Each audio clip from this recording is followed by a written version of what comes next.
Did you know that the Gardener's Workshop offers online courses? Whether you're a gardener or a flower farmer, we cover it all, allowing you to increase your skills at your own pace. So check out our full list of courses today at thegardenersworkshop.com. The Gardener's Workshop, turning all thumbs green. Hey friends, welcome back to another episode of the Field and Garden Podcast. It is your friend in flowers, Lisa Mason Ziegler, and I'm super happy that you chose to drop in because I know you have a lot of choices and we appreciate that. It is a real pleasure today to speak to a friend that I haven't caught up with in a long time. I am today talking with Diane Szukovathy of, I have to say Washington State, because, you know, when you live right next door to Washington, D.C., like I do, I have to clear that up for people. So she is across the country in you don't live in Seattle, right? No, about an hour north. Okay. So she is in Washington State, and she is the founder of Jello Mold Farm and a co-founder, friends, of the Seattle Wholesale Market. And Diane's got a lot of experience, and she just carries a lot of stuff around in her head. And I'm looking forward to pulling some of that out today and talking about the new book that the market collaborated with many farmers to create, called Floral Standards. And we're going to hear more about that, because I want to first welcome you, Diane, to the Field and Garden Podcast. Thank you for agreeing to do this. Oh, thanks for having me. It's a pleasure to catch up with you.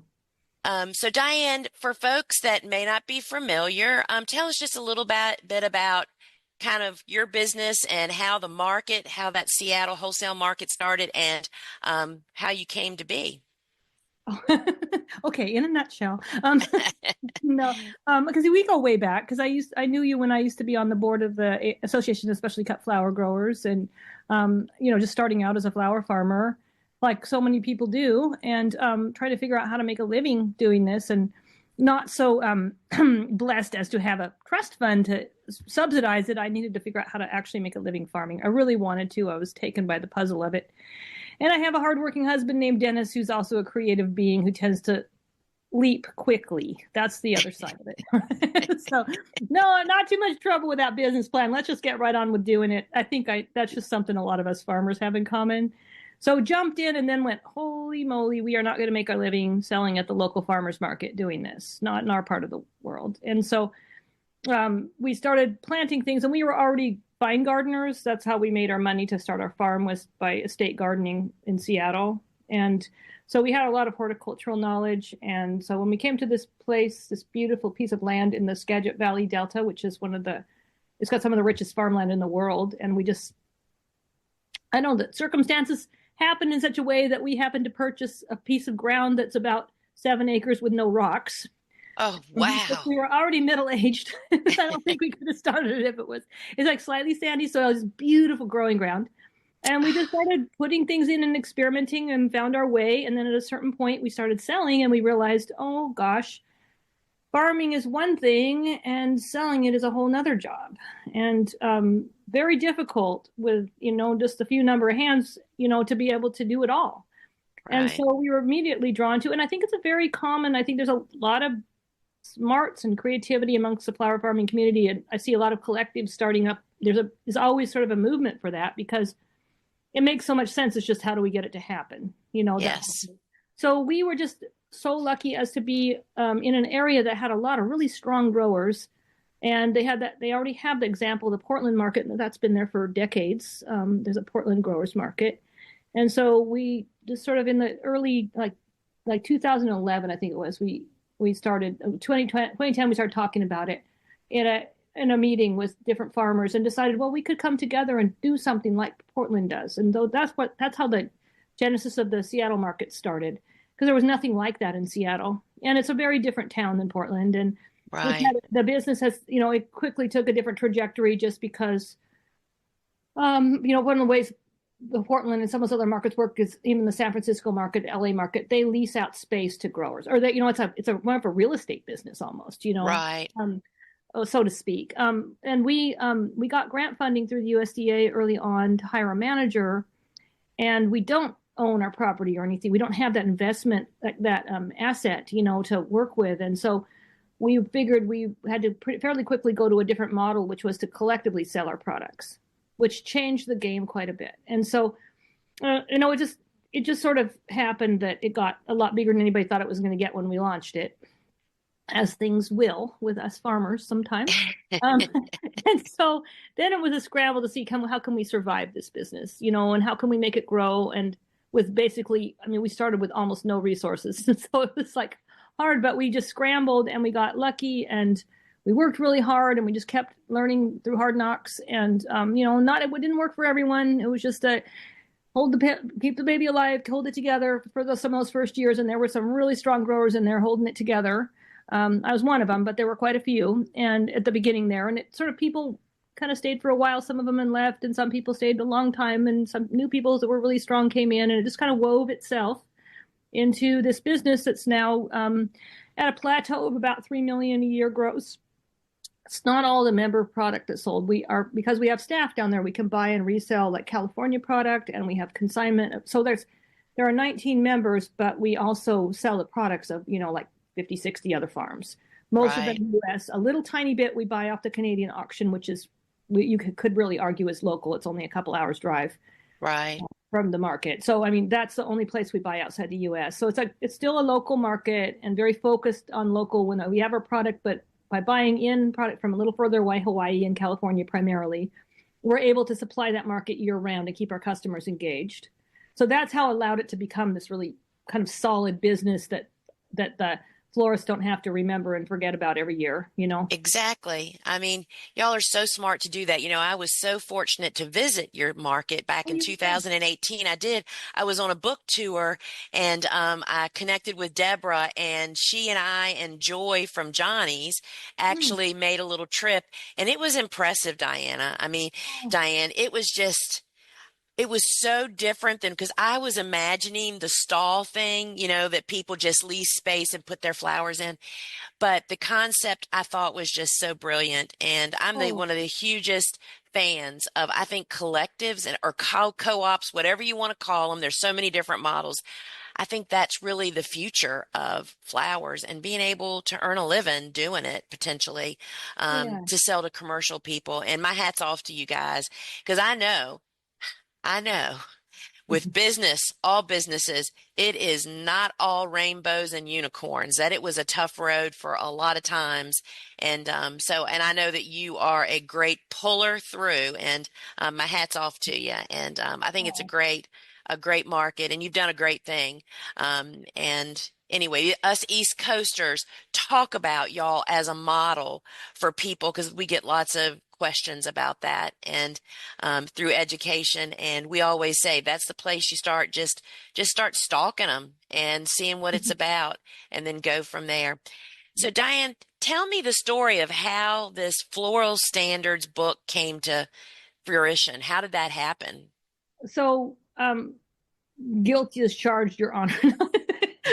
No, I think the very nexus of it began as we started to sell together, not in the stall situation, but when product starts to flow in together, it was instant chaos, right? Like, how many stems in a bunch? How tall is it? It's just like coming in from every different farm, and then looking at that and going, well, it would be a challenge to tackle it if it were vegetables, but this is like, we have so many products, the farmers are so innovative. It's like 400, 500 different products, it's like, and so our poor staff, we did burn out a few managers, and trying to and we can't put barcodes on everything. So it's just really challenging. And so that we were just trying to clear up the chaos enough to let the product flow in a way that preserved a brand. And we always, from day one, were so committed to quality. That in my heart, that's one thing I'll share. I'm not the only one down there who does it, but that's a resonant value that we have anchored. It's like, because you can see it immediately. It's a perishable industry. The minute you sell a florist some garbage, even if you didn't mean to, it's like they don't forget that for like years. Oh, sure. And so you screw that up, you don't unscrew it up, So we're like, okay, we got to keep this, because that's the only chance to build this business in a solid way, because it's all about relationships, especially in wholesale floral. So I know I started on my farm because I couldn't remember. We're all seasonal. That's the difference between a lot of the imported product, which comes in off the equator and is the same all year round. Our stuff is Right. seasonal. Like, oh, on our farm we just finished up lilac. It took 3 weeks. It was like whitewater, and it just finished. And now we'll put that away and not think about it again until 11 months and 2 weeks or whatever, and then we'll start over. Right. In that time, we may forget that it was an 18 to 20 stem bunch with 5 to 7 stems in the, and all the things that we do to make that a right, and what stage of harvest and all those things. So on our farm, I started by creating a 3x5 index card box that just had that relevant data about every crop in it that we could share in our staff, because of course it's not just the farmers, it's also the people who work on the farm. Right. Right. Changing over all the time because we're seasonal and can't keep them working year round and all that stuff. Lots of chaos to tame there. Lots of relearning to do every year, and it doesn't does not get better with age. Remember, and so the 3x5 card box was working great, and then somewhere around 2019, Margaret Lund, she's a great resource. She operates out of Minnesota, and she's a consultant for cooperatives. Fantastic, bright. Focused especially on economics of cooperatives. And we were able to work with her to write and get a grant, USDA grant from the Rural Development. I think it's called the Socially Disadvantaged Groups Grant, which we all hated because we felt it was kind of like shame money. What? Because we're women? Oh, come on now. Anyway, after I saw the national statistics on women in agriculture, I was a little more ready to take the money. It's awful. But anyway, that's not a topic we're talking about today. But what we were able to do was rights for some substantial amounts of money for experts to help us in different ways with our cooperative. Oh. The way it was set up. And so we had like 7 parts to this grant, and Margaret and I wrote it together, and we conceptualized it together. She shipped it out and got it for us. But one of the things we thought was, we need standards. And so could we hire John Dole from North Carolina, Dr. John Dole from North Carolina? What is it? University of North Carolina? It's the one North Carolina State University. Okay, thank you. I'm going to want to screw that up. All our sports fans would not forgive me. So we were able to hire him to teach us a little bit about, there's obviously books out there and everything, but we wrote a best practices sheet for our internal use in our co-op, and I was spearheading that. And then started to build these spec sheets of the different crops that were starting with the key crops, like, snapdragons or, dahlias or whatever. What are our standards? And we could fund him to vet those sheets for us, teach us, and then vet our sheets for us. So we did a lot of the research ourselves. And then a lot of the crops we sort of have kind of introduced onto the market. There's snowberry, foliage, all this, it's just like, right. Farmers are so innovative.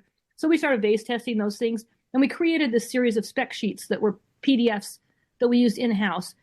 During COVID, we kind of used a little bit of that time. And then it was just, they sat there for a few years getting out of date because everything's always changing, let's make that a 7 stem bunch, or, like that. Right. That like that for a while. And then a couple of years ago, a year and a half ago, we had our board retreat. We do that every fall. We had our board retreat, and one of our board members said, "Hey, let's make that into a book. I think that it would be really useful for farmers everywhere." And it was a really good idea. Of course, we had just like starting the co-op. We had no idea what it would be until exactly. Sounds so good in the beginning, doesn't it? Let's do it. So anyway, I got the market paid me by a little bit hourly stipend to pull some of those pieces together because I had originally spearheaded the spec sheets, and so then I worked closely with Brad Seeby, our market manager, to kind of get it into, and we hired Robin Avney, who's a really amazing graphic designer who works with Deborah Prinzing, amazing, to conceptualize a book into, and we kind of used a model sort of like a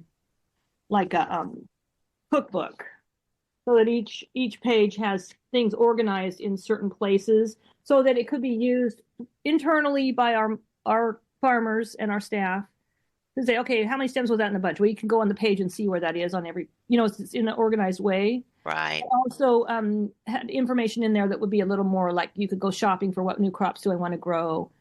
And we figured, okay, this could be really like, let's make this right. And I kind of was in charge of spearheading it and gathering information from the farmers. But really, that's why there's no author. The co-op is the author and the co-op is the publisher, because all the farmers gave their hard-earned knowledge. Right. And so it's a really cool collective project like that. And I love that too. I love being part of this project. doing what I do well, but not having to go on a book tour. Yeah.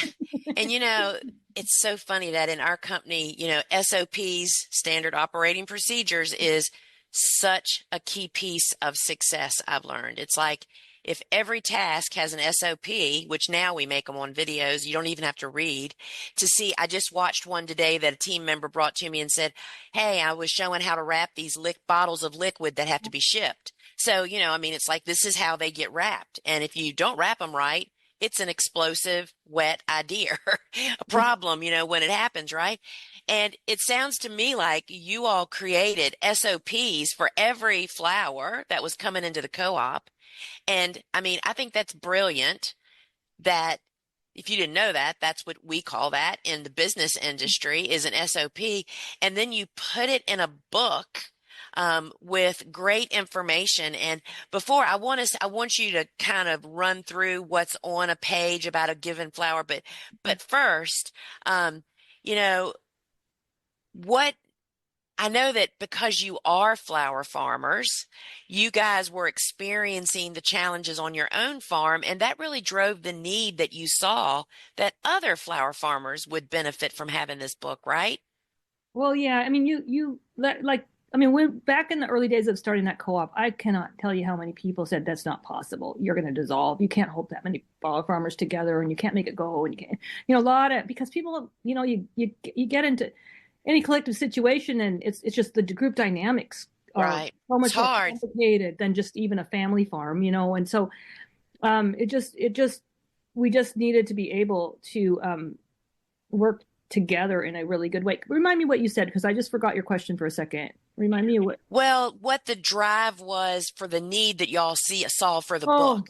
And it's because you have firsthand experience, right? Because y'all are flower farmers. You're not, John Dole is a good friend. You're not working at a university. You're living on a farm, right? Right. And that's the thing, we could hire the expertise, and it was invaluable. And John Dole is amazing. And he is amazing. I love him to pieces. Same here. And just so grateful for his accessibility. He's very humble, and he doesn't hold himself on a professorial platform. No. He's down in there with the growers, really intent on helping the growers, which is so, you can tell, you can feel the sincerity of that.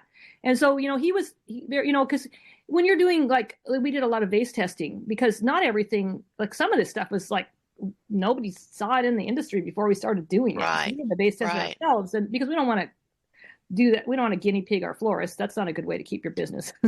So it was this combination of applied science, so we figured out a way to vase test, and we can keep the temperature. I've got a place here on the farm where it's an insulated room in our barn where I can keep the temperature within 2 degrees of 68 degrees. And we use regular tap water. We don't use distilled water. That's the difference between a lab setting and a farm setting. Right. So much of that information is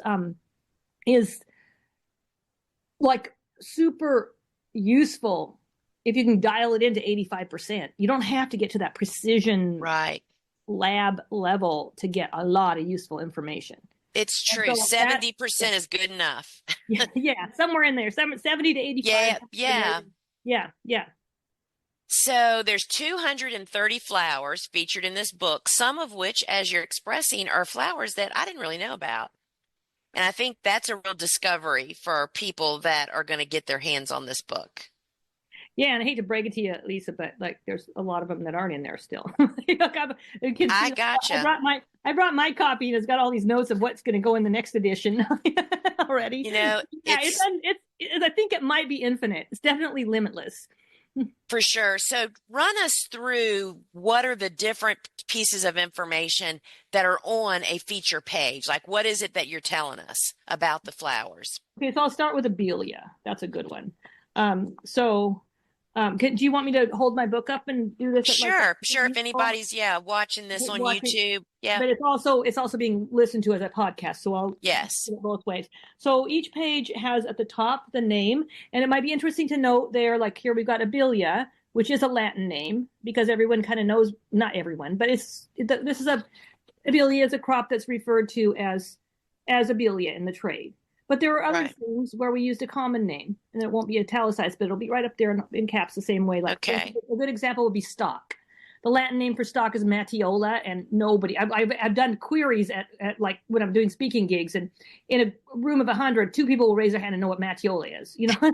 Right, So we're going right, to use the thing, it's kind of like pidgin English or something. We're going right, to use the terms. Now, we're not so botanically worried about accuracy. We want to be accurate, but we're not so worried about botanical formality as we are about right, usefulness. The book needs to be, right, and then at the end of the book, we've indexed all those common and Latin names so that if you happen to not find what you're looking for, you'll find it when you look in the index. right, And so we have the name, and then we've got a picture of usually a stage of harvest, the optimal stage of harvest, and some information underneath that says harvest. And you know, if there's multiple ways, like lobelia can be harvested both for foliage, but also for in flowering form. So we'll break that apart and say what the stage of harvest is for both. And then there's a column along the side of the page on each page that has post-harvest care at the top for most of them. There's a few exceptions, but they're the more in-depth sections, like dahlias are many pages, and so it's a little bit right, different. But for most of it, it's like post-harvest care. So it says pack and hold in hydration solution, Chrysal RVB, Floral Life Hydroflora, similar. So we're not linked to any company, but we want to make sure that, again, it's all based on helping farmers know actually what to do. exactly. And so it's like helpful. It's supposed to be super practical and useful. It's not a coffee table book, although we did try to, and I thought Robin did a great job of making it look attractive. It still looks more like a cookbook than a coffee table book. Then we've got a section that's got stems per bunch, and it'll say the different heights, and that they'll be listed. So they'll have for categories for stems per bunch at different heights. And then the pack is like how many fits into what kind of a bucket at different heights, different specs.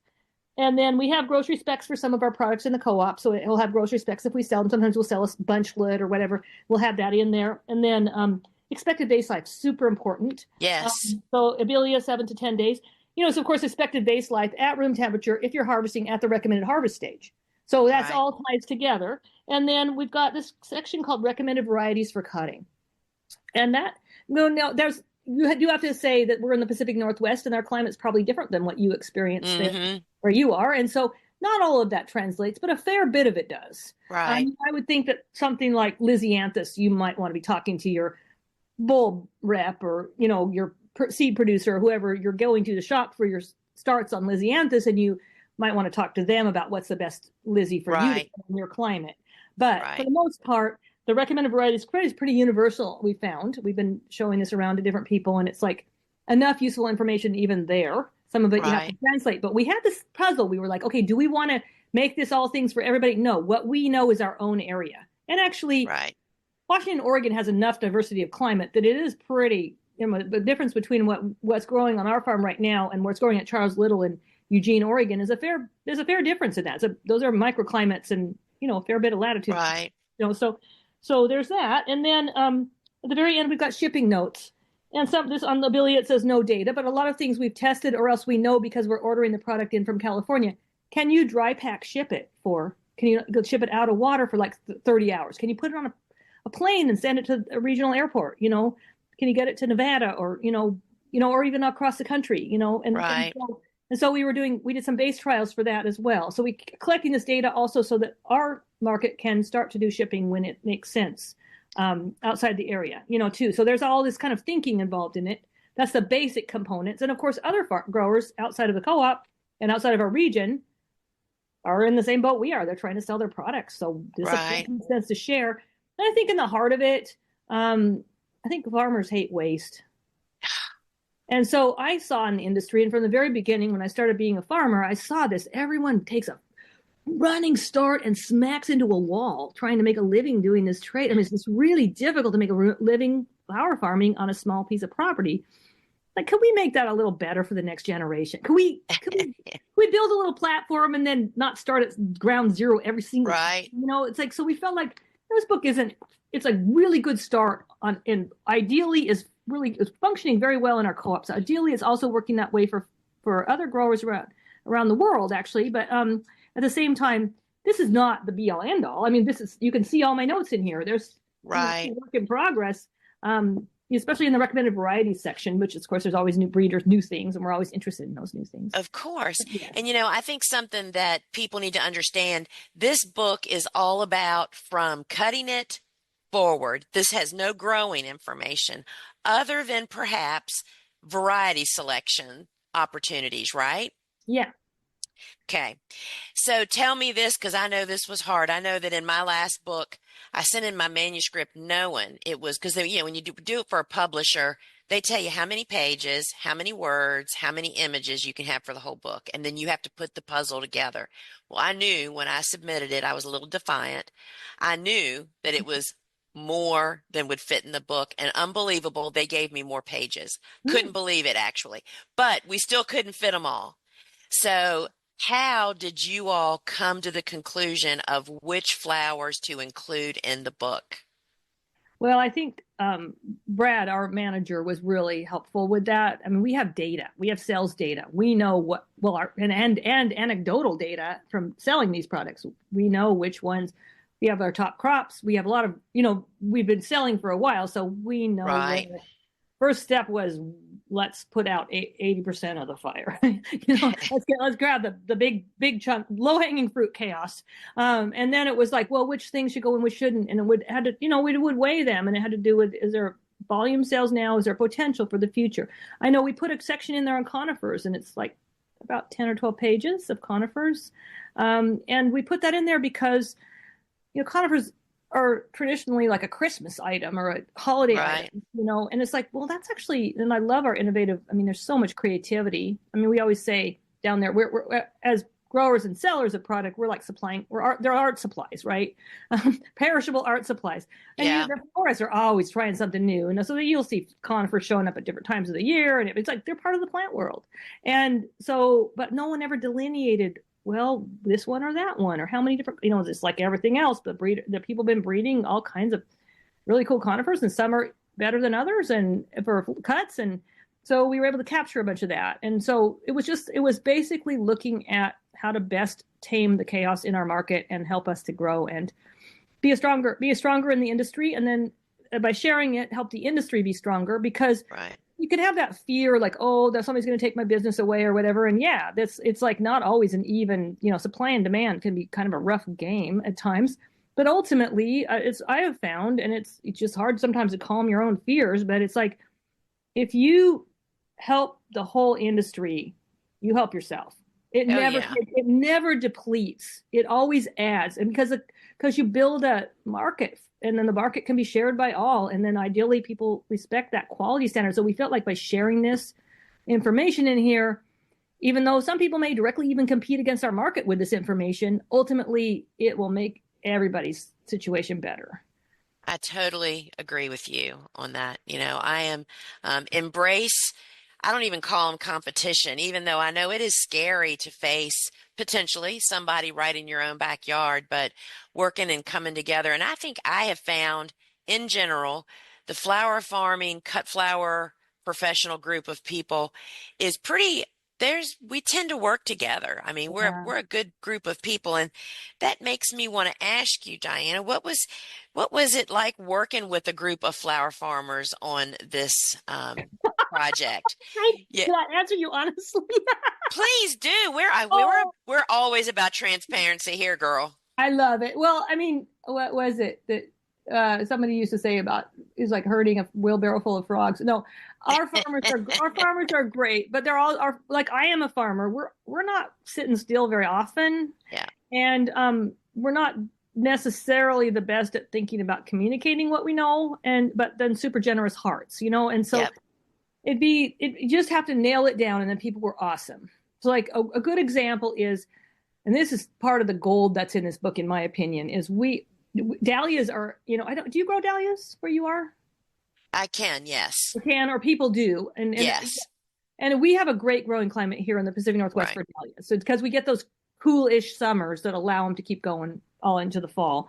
Right. And, but, there was not really a lot of good information out there about, and I know this because we would be like, well, if you pick a dahlia, will it keep opening or won't it? There's all this urban legend out there, and we're like, we don't know. And so we just did this thing where we decided to actually double down and test what the heck is up with dahlias. And so we created stages of harvest for dahlias, so we had something to talk about. So there's 5 stages from one petal unfurling, 1 or 2 petals unfurling. And we have another chart that shows so we have one for water lilies and we have another one for the ball style because they're so different looking. Right. With it open. And so what we did was we said, okay, we need to base test these things. We need to see what they're doing. Because, well, excuse me, let me get this open to the right place here. Here we go. So there's the ball ones. And you can see they're different. You have to look at the back of them to see what stage it's at. Right. We just looked at them and said, okay, let's make up our own stage chart so that we can ask our growers to send us sets of stage 1 through 4, like 2 sets of each kind, and we'll trial them. And we trialed like well over 200 varieties of dahlias, maybe 250-ish. And just I think putting the horses on the racetrack and running them, and we just we set them in plain. John Dole helped us set up the way we were doing it. That was so helpful for that. So we did plain water and floral preservative, and we did it with, we did preserve the cold chain to get them here so we could compare apples to apples. And created a massive data sheet with that, and we're able from that to pick out which ones. It was so surprising. I mean, they are just like human beings, and there's not one thing you do with dahlias. It's like, okay, Cornell is, most people who grow dahlias grow Cornell at some point or another because it's this beautiful red ball that's so productive. But if you pick Cornell a little too open, like a stage 3, it's going to shatter on you in 2 days. But if you pick it on stage 2, you might get 10 days out of it. That's out of my brain, so got to check the chart to double check that number. But it's something quite startling like that. That is pretty startling. Whereas there's other dahlias that won't open hardly a bit after you put, even in floral preservative, after you pick them. So they're like, and so you have to, the only way, and this is something that, that's why I put in the back under my acknowledgement for myself, was there's no shortcuts over the Sierra Nevadas. I mean, you just have to go into that super detailed place. That's where the gold is. And that's why a book like this didn't exist before, because it was that a lot of that work, a lot of that testing happened during COVID. And my way of not kind of losing my mind is like to have a project to focus on like that. Right. So anyway, from that we go, and I don't mean to over talk here, but it's important. So then we took these, we could know the vase life of things, so we could put a master list, and we have some pages in here, a chart of the varieties of dahlias that are good for vase life. But then we took and bolded the ones, we went back to the growers and asked them, hey, which ones of these actually make you a living? Which ones of these actually shoot enough stems and grow properly to actually be able to be worth the space in the row? And then we bolded the ones that check all the boxes, like brown sugar, where it's like productive. Long-lived. It can go in grocery bouquets. It can go in weeklies, and it produces a lot of stems. Wonderful. So kind of thinking of that as like the 16 or 32 cran box, So that was, anyway, there's a lot of thinking went into that. It was pretty technical. And, that's some information that I don't think really had been done. Diane, I think what you just shared makes the book worthy to be in every person that's growing to sell. They need that. I mean, I'm thinking, holy cow, that would probably change the way that I thought about growing dahlias. Having that type of information, which is, you're right, I don't know that it's available anywhere else. Well, and the idea isn't that you're still not getting spoon fed. It just gives you a start. I don't know how many growers I talked to who grew Crichton honey for 3 years before they figured out that it's pretty in a picture and has a decent vase life, but won't ever be worth growing. Right. And over and over again, people are trying to learn that, and maybe somebody has a way, and you never want to say absolutely one way or another, because maybe somebody can do it different somewhere. You still got to get to know your own piece of ground, but at least it's some information that might save you 10 or 20 years of screwing around before you get to the good stuff. It's true. It's true. So first, I want you to tell me, where can people get their hands on this book? And we'll put links in the show notes also, but tell us, where can people get this book? So we self-published it. We published it in the United States, and we self-authored it, and we are selling it ourselves. So you can get it on the Seattle Wholesale Growers Market. I think it's swgm.coop website. Okay. It's pretty easy to just Google the Seattle Wholesale Growers Market, and then just, if you go onto that website, there'll be a tab. It's pretty easy to find, and it'll just be like purchase or something. And then the book, you can order the book. Okay. They'll ship it to you. And it's available now. It's out. Mm-hmm. Yeah. Okay. That sounds really good. So Diane, what do you see for you and your farm and the Seattle wholesale market coming up? Any just getting up and plugging every day, or are you working on anything new other than what flowers to add to this book on the next Oh, printing? well, I mean, our farm, it's funny, but over the years, having already been gardeners to begin with before we started, we've, kind of like your cool flowers books, and like specializing, right? So we've specialized in woody plants and things that take longer to establish. And I mean, always say this, but Dennis jokes that we're leaf farmers more than flower farmers these days. But I mean, it's better for us as we age not to have to do those Hmm. hustles for the stage of harvest on Yes. flowers, and it leaves lots of room for newer growers to get into the co-op. And we're in a different, so we're expanding out. So I always doing new things with the woody crops. Um, Wow. so like this spring, we just figured out sorbaria is a fantastic cut. And so we're just testing it, and that'll probably be in the next version of the book. But we're thrilled, So we're always finding those little tidbits of new things. But mostly, we're in our early 60s and our early 70s, and we don't want to retire, so we just have to do it smart. So Yeah. yeah. We're at this very same place. I'm 64, Stevie's 70. He just retired from his family business December 31st. He went back to work the next day, by the way, as a part-time employee. And it is so fun to be an employee versus to being one Oh, of the fearless leaders. can so Um, imagine that. Yeah. we had third generation come in, and they've been a part of the company for many years, kind of take over. And it's like, it's what you dream about. Do you know what I mean? It's like, how many times have I said, all I want to do is grow the flowers or write the books or forget all the business part of stuff. And that's kind of where we are. And our discussion at our table this morning, I haven't sold commercially now for 3 years. It's all for education, and marketing of our business. We still grow a huge garden, but those days are coming to an end because it about kills us. It's Well, like, how smart would it be to build an amazing, just a giant cutting garden? I have help. Why would I not do that instead of just building this giant garden, right? yeah. I mean, with the co-op, and that's another thing. It's about time for me to step off that board. Will be 15 years next year. And when one person does not create a co-op, it is a group Right. effort. And if I've done anything right, it's been to get out of the way so other people can get in there and lead too, and that it's actually truly owned by the group. And that at 14 years old, they say a business is similar to a human being. Like it's an adolescent, it's still doing a little, this and adjust to itself. But ideally, I can do what you are doing and just step away, but still support and still sell through that business, and it can have a Yeah. life of its own. But even in a bigger way, this book is about the industry. And one of my faults is probably not having a lid on vision. I see that we could really easily weave together, not easily, I take that word back, but we could weave together a network of cooperatives. There are starting all over. I was in Yeah. Utah. There's 3 of them just in Utah. People are starting them up because it's a good idea, sharing those resources. Yes. Ideally, at some point, with something like this book and more contributions from growers from different places, we could create a network of co-op to co-op connectivity across Right. the country for local flowers. So that's, if you were asking what I see, I just won't be doing the hard shoveling of that next step. I just thought Yeah. I'd say it out there in case there's one like me that's younger listening. Yeah. I mean, but why not follow the people that have already, bushwhacked the path a little bit for you? There's still bumps and there's still weeding to be done, but I think it's a great thing that you guys have done. And I really appreciate, and I know the whole flower farming community appreciates what you've done. And thank you so much for joining me here today and sharing how this book, Floral Standards, came to be. And I'm super excited for it. It's a very comprehensive. Of course, I've had my hands on it and had a read.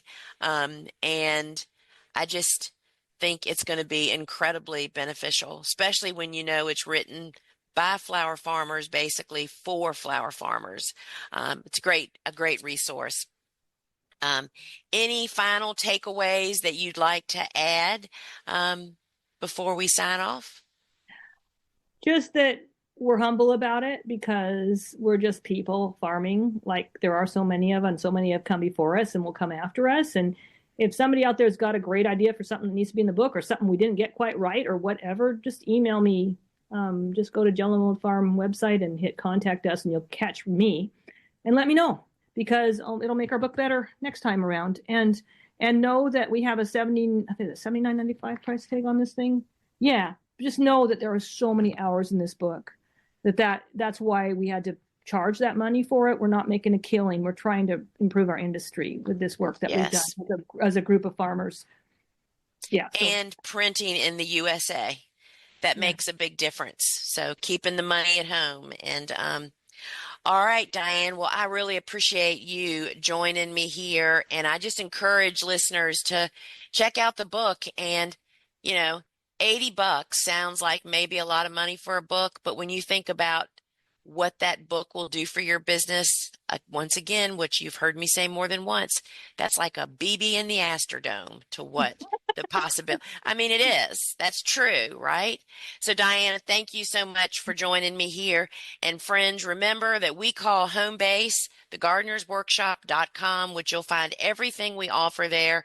Our fully stocked online garden shop, our online courses, tons of free resources, blogs, and you can connect with our podcast. So friends, until we meet again, ciao. Thank you, Lisa.